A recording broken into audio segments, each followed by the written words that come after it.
তুমি কি মানো? মানুষের মতো মানুষ পেলে আমি তার দেনা পাওনা সব শোধ করে দিতে চাই সাধ্য মতো। শিলা ভাসে জলে, মেয়েদের মাথায়ও দৈবাত কোথাও কোথাও বুদ্ধির প্রমাণ মেলে দেখছি।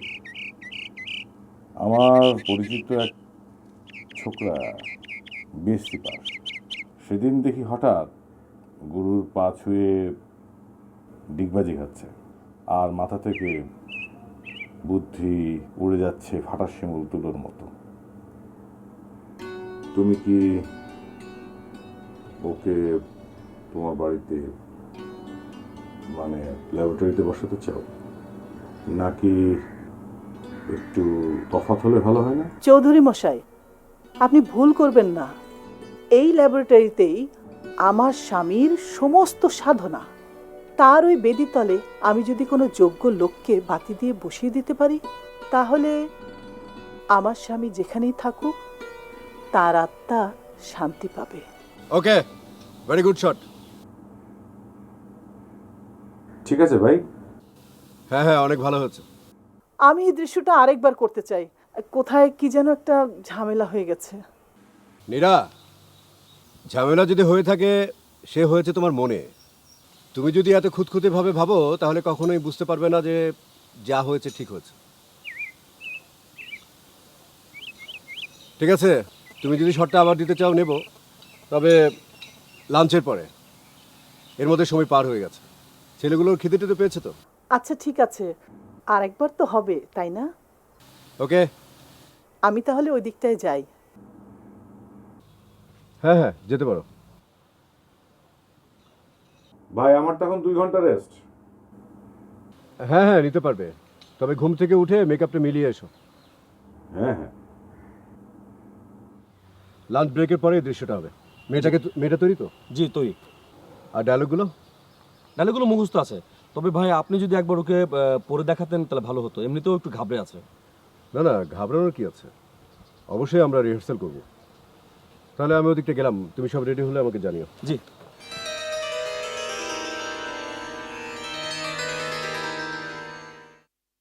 মেয়েটা পারবে তো? আমার তো মনে হয় পারবে। এত বড় একটা ক্যারেক্টার মেয়েটা টানতে পারবে কিনা আমার তো সন্দেহ হচ্ছে। একটা মেয়ে অসুস্থ, শুটিংটা পিছিয়ে দিতে পারতো। পিছিয়ে দিয়ে লাভ? সময় মতো নাটকটা জমা দিতে হবে না? তা অবশ্য ঠিক, অসুস্থতা একজন হতেই পারে। অবশ্য আমিও ভয় থাকি কখন এ ধরনের অবস্থার মধ্যে পড়ে যাই। এখন অবশ্য এরকম হয় না কিছু। সেটা সৌভাগ্যের কথা। হ্যাঁ। স্বপন ভাই, আমার তো ভয় হাত পা ঠান্ডা হয়ে আসছে। প্রথম প্রথম এরকম হয়, কাজ একবার শুরু হয়ে গেলে তখন আর সমস্যা হবে না। মালতী, তোমার থিয়েটারের নাটকের তোমার অংশটা আমি ভাইকে দেখিয়েছি। ভাই দেখেই বলেছে হবে। ভাই যখন বলেছে তখন হবে। তুমি লাঞ্চ করে নাও।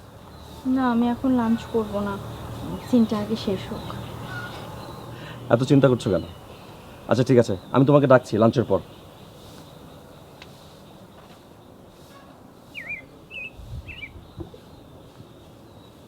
Stand by everybody, camera rolling. 5 4 3 2 1 0 action. মা, তুমি কি আজীবন আমাকে তোমার আঁচলের গাঁট দিয়ে বেঁধে রাখবে? পারবে না, শুধু শুধু কষ্ট পাবে। তুই কি করতে চাস বল? তুমি তো জানো মেয়েদের জন্য হায়ার স্টাডি মুভমেন্ট খোলা হয়েছে। তুমিও তাতে টাকা দিয়েছো। সব চলায় বন্ধ করে দেওয়া কি চলার ঠিক রাস্তা মা? তা নয়, তা তো জানি। সেই তো আমার ভাবনা। তুমি না ভেবে আমাকে ভাবতে দাও মা। আমি আর হ্যাঁ, খুব ভালো করেছো। গুড, ভেরি গুড স্বপন, তোমার সিলেকশন খুব ভালো। আরে ওকে না পেলে তো মুশকিলই হতো। হ্যাঁ, আমরা তো কয়েকজনের সঙ্গে যোগাযোগও করলাম, কারো তো ডেট খালি পেলাম না। ভাই 12 নম্বরের পর তো মালতী ফ্রি, ওকে কি চলে যেতে বলবো? হ্যাঁ হ্যাঁ, কিন্তু অবশ্যই কাউকে দিয়ে ওর বাসায় পৌঁছে দেবে। লাগবে না, ওর বাসায় এখানেও একাই যেতে পারবে। আচ্ছা ঠিক আছে, তাহলে তুমি এক কাজ করো, দীপুকে ঘুম থেকে ওঠাও। জি ভাই। রেডি হতে বলো।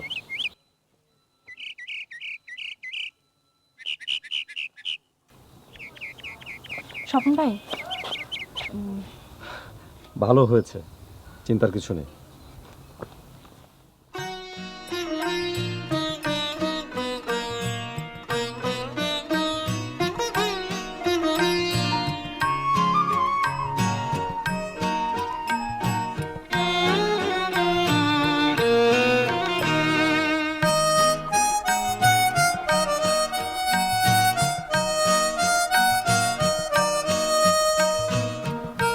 এই, তুমি তো তাড়াতাড়ি আসলে যে। আজকে না অফিসে কোনো কাজে মন বসাতে পারছিলাম না। তোর অভিনয় কেমন হয় সেই জন্য খুব টেনশনে ছিলাম। তুমি না, তোর অভিনয় ওদের পছন্দ হয়েছে। আমার বদলিটা ভালো সময় ভালো জায়গায় হয়েছে। মাত্র 1 বছর হয়েছে আমরা এসেছি, এর মধ্যে তুই সবাই চেনা জানা হয়ে উঠলি বলেই তো কাজটা পেলি। তোর মা বেঁচে থাকলে বলতো, শুভ বদলি, পয়মন্ত জায়গা। আমি ভেতরে যাই।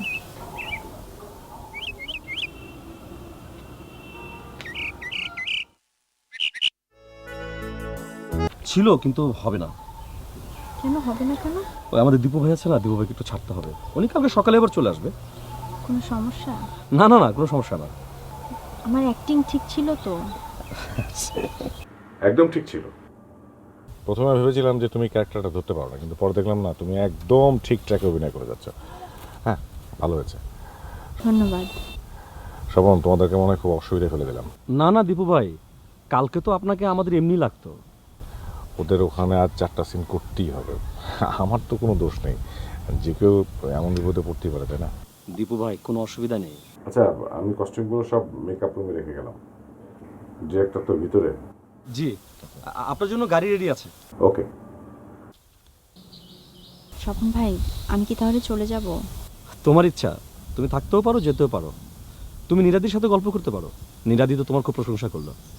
নীরাদি, উনি তো রেস্ট নিচ্ছেন। স্বপন ভাই, আমি আপনাদের ডিরেক্টরের সাথে একটু কথা বলতে চাই। কেন, কোনো অসুবিধা? না না, সেরকম কিছু না। আমার অভিনয় নিয়ে ওনার সাথে একটু ডিসকাশনে যেতে চাই। ও আচ্ছা, ঠিক আছে।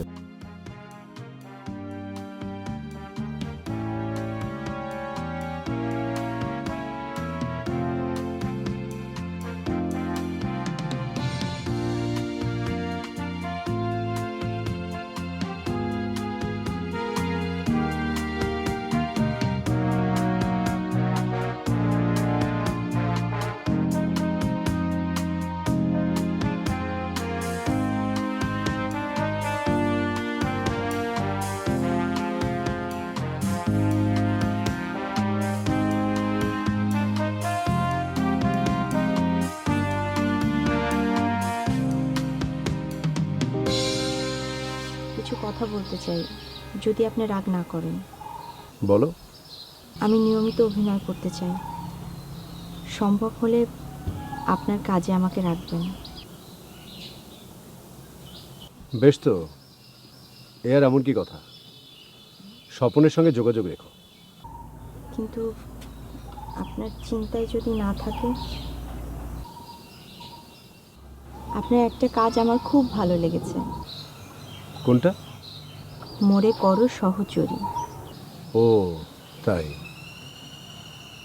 নাটকের নামটা রবীন্দ্রনাথের একটা কবিতার লাইন থেকে নেয়া। মেয়েটার লড়াইটা খুব সাহসী।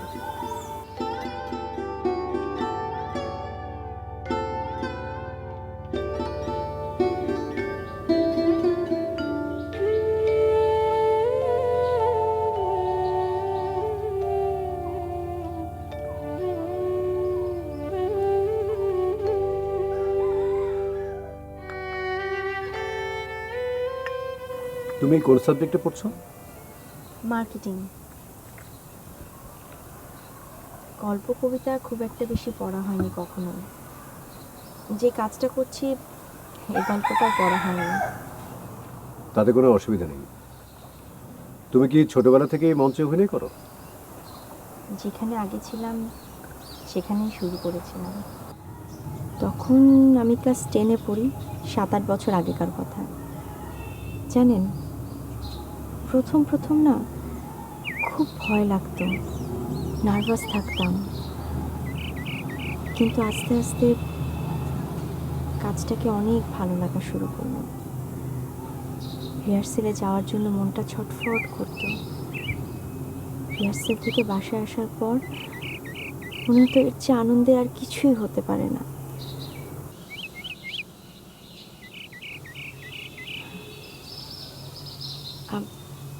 আমি আপনার সময় নষ্ট করছি না তো? না। আমি আসলে আপনাকে একটা কথা স্পষ্ট করে বলতে এসেছি। কাজ শেষ হওয়ার আগে সুযোগ পেলাম বলেই এখন বলছি। কি? আমি একজন অভিনেত্রী হতে চাই। আপনার পক্ষে আমাকে অভিনয় শিল্পী হিসেবে দাঁড় করিয়ে দেওয়াটা খুব কঠিন কিছু না।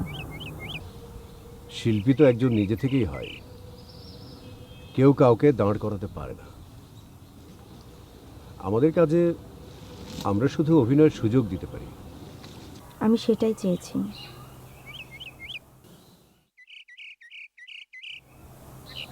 আপনি খুব অবাক হচ্ছেন। আমি খুব সহজেই আপনাকে আমার মনের কথা বলতে পারলাম,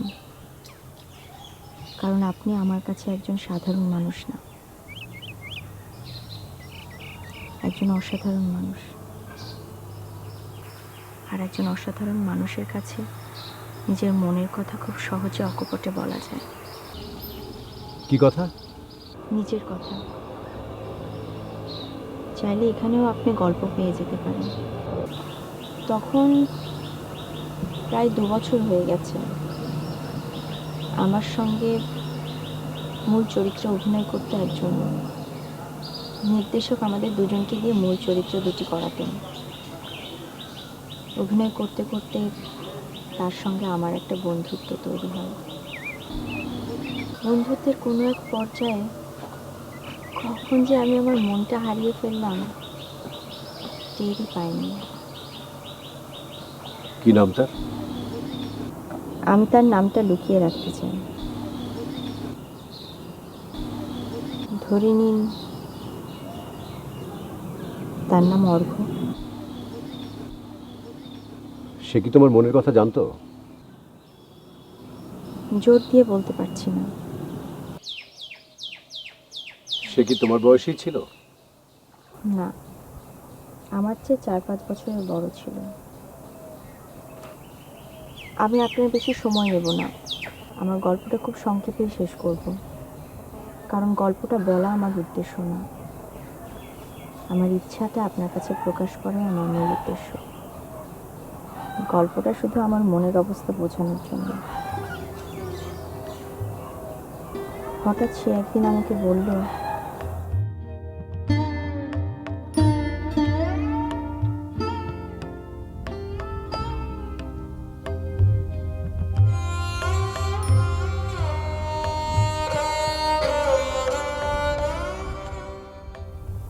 তোমাকে আজকে একটু অন্যমনস্ক লাগছে।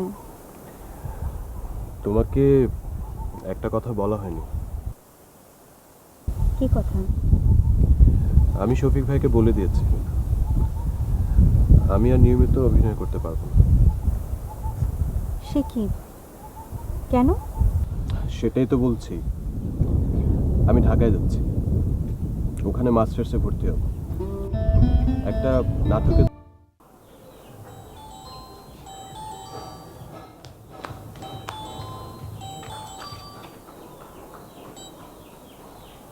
হ্যালো। হ্যালো, শোনো, আজ আমার প্রথম শো। বলো, তোমার নতুন দলের প্রথম শো। আগে শো করো না? তুমি রাগ করছো কেন? খুশির কথাটা তোমাকে জানালাম।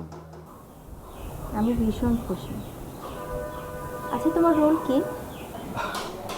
প্রথমে একটা ছোট্ট রোল রিহার্সাল দিয়েছিলাম, পরে 3 দিন ধরে না আমাদের একজন খুবই অসুস্থ, তার রোলটা অবশ্য আমি আয়ত্ত করে নিয়েছি। নির্দেশক বলেছেন আমাকে দিয়ে করাবে। বাহ, সে তো অনেক ভালো কথা। তুমি খুশি হয়েছো? হ্যাঁ, অনেক খুশি হয়েছি। শোনো, শো কেমন হলো আমাকে জানাবে। আচ্ছা ঠিক আছে, এখন রাখি, বাই।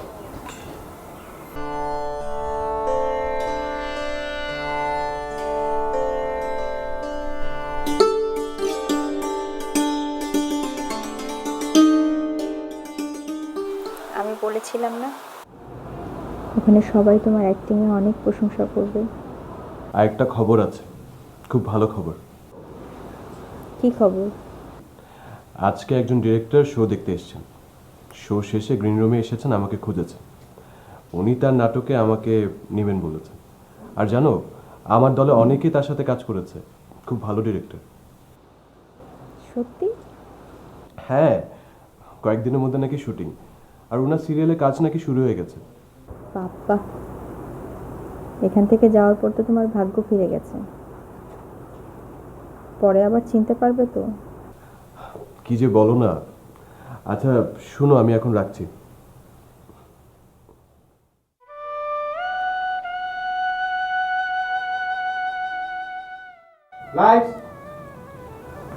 মালতী, আমি তোমাকে একটু পরে ফোন করছি।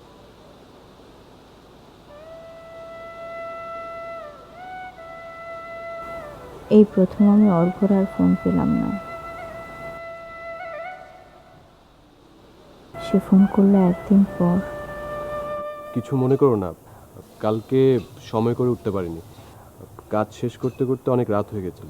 কাল অনেক রাত পর্যন্ত তোমার ফোনের অপেক্ষা করেছিলাম। আজও কাজ হচ্ছে, ভীষণ তাড়া। অনেক ব্যস্ত কেন? তুমি খাওয়া দাওয়া ঠিক মতো করছো তো? তা করছি, তবে নতুন অভিজ্ঞতা তো, খারাপ লাগছে না। অর্ঘ্য, আসি, 1 মিনিট। কে? নায়িকা। ও হ্যাঁ, পত্রিকায় তোমাদের দুজনের ছবি দেখলাম। তুমি তো একদম বদলে গেছো, চেনাই যায় না তোমাকে। কি যে বলো। আচ্ছা শোনো, ডিরেক্টর সাহেব ডাকছেন, শর্টে যাব। পরে ফোন করছি, বাই। হ্যালো। এখন ওর কাজের জায়গা তৈরি হয়েছে, ভীষণ ব্যস্ততা। তাছাড়া তোমার মুখে যতটুকু শুনলাম, তাতে বুঝলাম তোমাদের ভেতর এমন কোনো সম্পর্ক তৈরি হয়নি যাতে তুমি এতটা আক্ষেপ করতে পারো।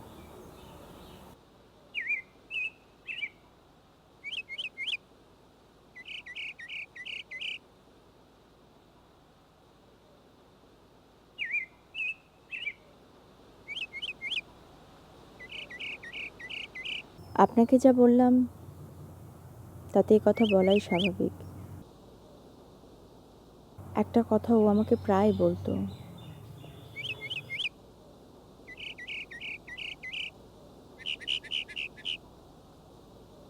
কি কথা?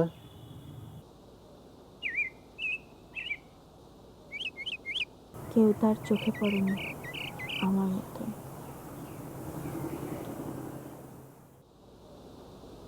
ও,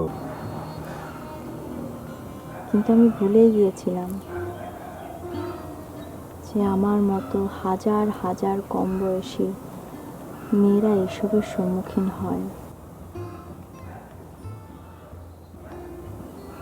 কাল আপনি ব্যস্ত থাকবেন, তাই কথাগুলো বলতে পারতাম না। আজ সময় পেলাম, তাই বললাম। আর একটা কথা বলবো? নিজের কথা বলি, বয়স আমার অল্প। একজনের মন ছুঁয়েছিল আমার এই কাঁচা বয়সের মায়া। তাই জেনে পুলক লাগতো আমার দেহে। ভুলে গিয়েছিলাম অত্যন্ত সাধারণ মেয়ে আমি। আমার মতো এমন আছে হাজার হাজার মেয়ে, অল্প বয়সের মন্ত্র তাদের যৌবনে। কথাটা উঠল কেন বলি, মনে করো তার নাম নরেশ। সে বলেছিল কেউ তার চোখে পড়েনি আমার মতো। এত বড় কথাটা বিশ্বাস করব যে সাহস হয় না, না করব যে এমন জোর কই। হ্যাঁ, এই লাইনটাই আমি মনে করার চেষ্টা করছিলাম, ঠিক এই লাইনটাই। কি ব্যাপার বলুন তো, এই নাটকে তো এই কবিতা ব্যবহার করার কোনো জায়গা নেই। না না, সেজন্য নয়, অন্য একটা কাজের জন্য। আসলে হঠাৎ করে ভাবনাটা এলো, তারপরে মনে পড়লো তুমি তো কবিতা পড়ো, আবৃত্তিও ভালো করো, তাই তোমার কাছে শুনতে চাইলাম। পুরোটাই মুখস্থ আছে, যদি চান বলে দিতে পারি। না না, আর লাগবে না, থ্যাংক ইউ। নতুন কোনো কাজের প্ল্যান করছেন বুঝি? আমার কিন্তু কালকের পরে ডেট নেই। না না, সেরকম কিছু না। বুঝি না আপনাদের ব্যাপার স্যাপার। এই কবিতাটা আসলে আমার মায়েরও খুব পছন্দের ছিল, মাকে অনেকবার পড়তে শুনেছি, তারটা শুনে শুনেই মুখস্থ হয়ে গিয়েছিল। এত বড় কথাটা আমি বিশ্বাস করব সেই সাহস আমার ছিল না, আবার কথাটা অবিশ্বাস করব সেই মনের জোরও আমার ছিল না।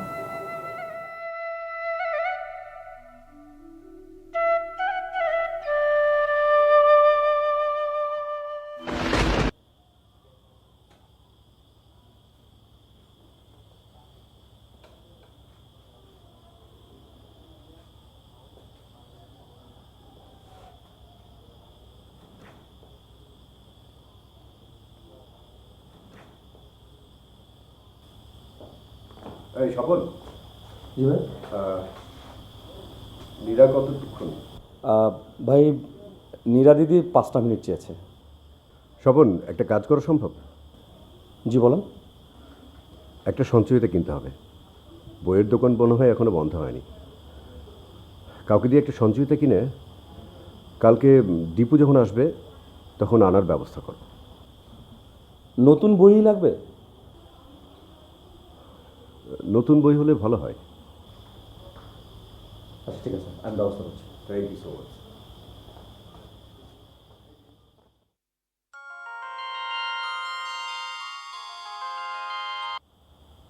হ্যালো। কাল কল করিনি তোমাকে, স্বপনের কাছ থেকে খোঁজ নিয়েছি। আজ 2-3বার কল করেও তুমি সাড়া দিলে না। কাজে ব্যস্ত থাকলে বইয়ের কথা মনে থাকে না। আমি ভাবছিলাম এক্ষুনি তোমাকে ফোন করব। আহারে, কি সৌভাগ্য আমার। হ্যাঁ শোনো, গল্প টল্প লিখলে তো অনেক, এবার একটা নাটক লিখবে? আমি? হ্যাঁ হ্যাঁ, তুমি। তোমার জন্যে? হ্যাঁ। আমার সে যোগ্যতা আছে তুমি সেটা মনে করো? আহা, শোনোই না, রবীন্দ্রনাথের সাধারণ মেয়ে কবিতাটা মনে আছে তোমার? সাধারণ মেয়ে? ও আচ্ছা, ওই যে শরৎবাবু বাসি ফুলের মালা। কি ব্যাপার বলো তো? এখানে এসে একজনের কাছে একটা ঘটনা শুনলাম, হুবহু সাধারণ মেয়ে কবিতাটার সাথে মিলে যায়। আচ্ছা, কি করে এমনটা হয় বলো তো? অনেক দিন আগে একটা লেখা কবিতার মতো জীবন। হয় গো হয়, তুমি কাজ শেষ করে এসো, তারপর শুনবো। বুঝেছি, ওখানে কারোর সঙ্গে জমে গেছো, কাজের ক্ষতি হচ্ছে না?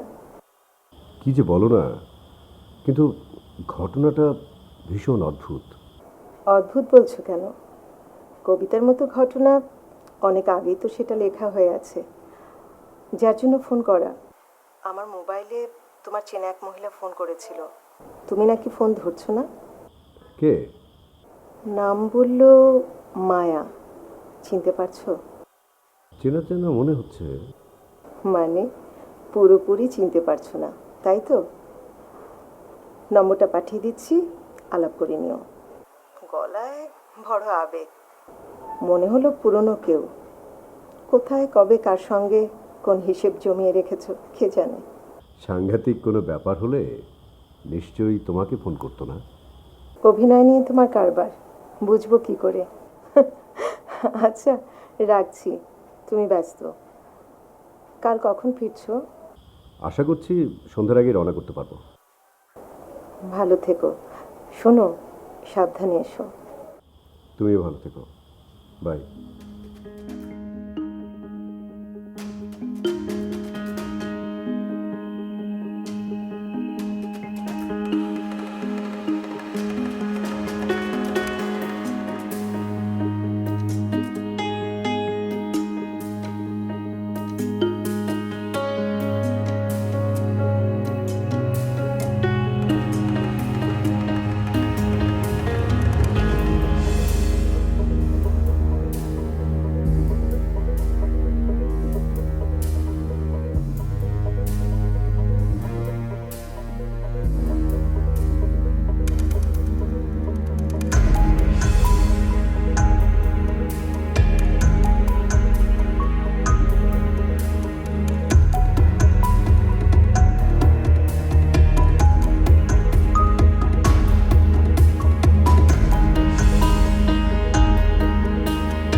অ্যাকশন!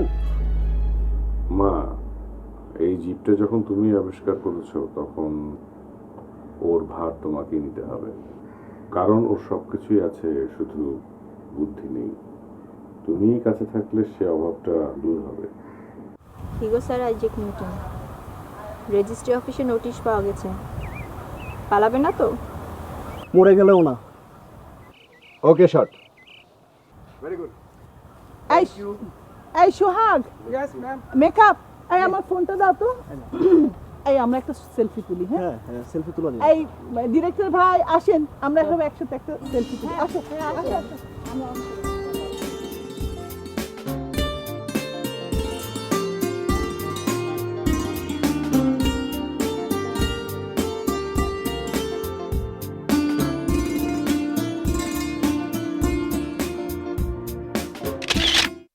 Back up!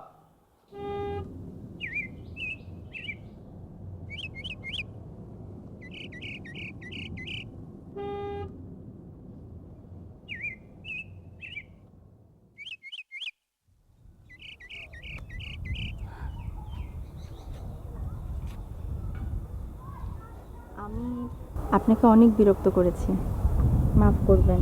না না, ঠিক আছে। তুমি ভালো অভিনয় করেছো, ভবিষ্যতে আরো ভালো করবে। দোয়া করবেন। তোমার জন্য একটা উপহার।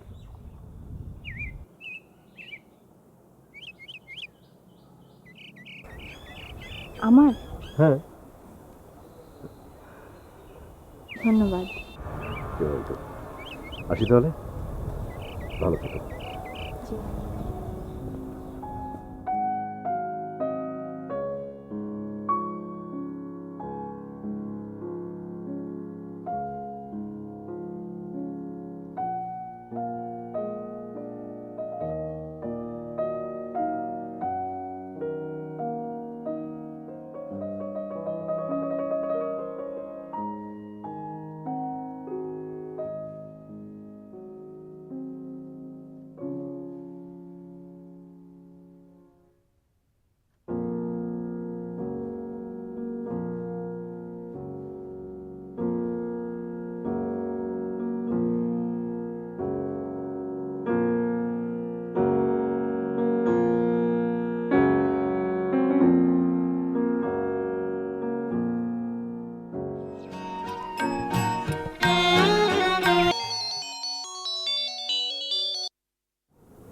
হ্যালো, মালতী,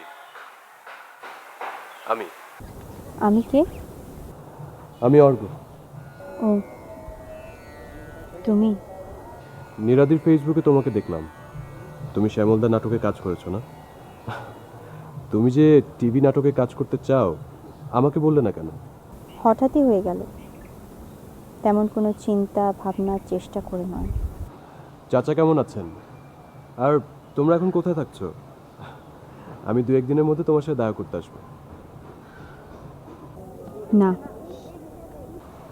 না কেন? তোমার সঙ্গে যদি আমার কখনো দেখা হয়, সেটা হবে নাটকের মঞ্চে, নয়তো ক্যামেরার সামনে, আর না হলে কখনোই না। রাখছি।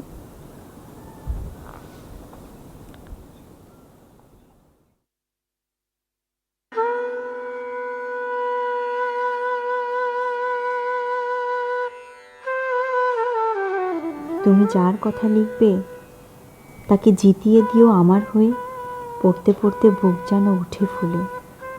ফুলচন্দন পড়ুক তোমার কলমের মুখে, তাকে নাম দিও মালতী। ওই নামটা আমার, ধরা পড়বার ভয় নেই। এমন অনেক মালতী আছে বাংলাদেশে, তারা সবাই সামান্য মেয়ে,